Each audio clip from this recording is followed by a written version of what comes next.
the submersible. You now have information that the 5 billionaires who went on an expedition of the ill-fated Titanic aboard a submersible have all perished.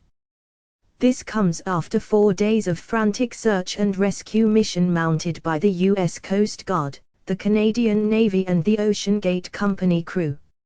Nothing was forthcoming until the French sent what would actually solve the puzzle of the missing sub and its occupants.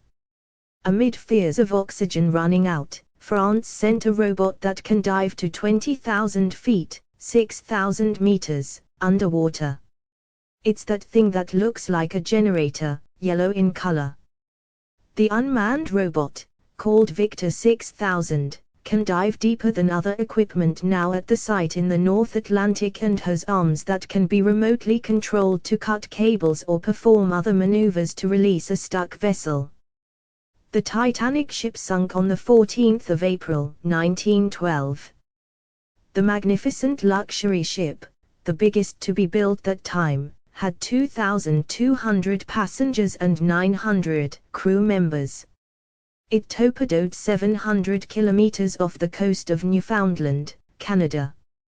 The ship's wreckage is resting some 3,800 meters on the floor of the Atlantic.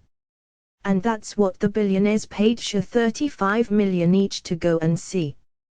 When the ship sunk, only 1,500 passengers on board were rescued, mostly on the first-class deck.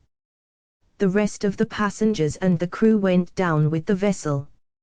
It took 73 years for the wreckage to be located. That means, from 1912 the first sight of the remains of the ship was done in 1985. It took that long because of the limitations of technology then. Because during that time the magical Victor 6000 had not been born. And as though history repeats itself, 112 years later, on the same spot, in a vessel with the same name, a tragic loss of life occurs. Victor has spotted and relayed information of the debris of the sub. It hasn't spotted anything looking like a human being yet.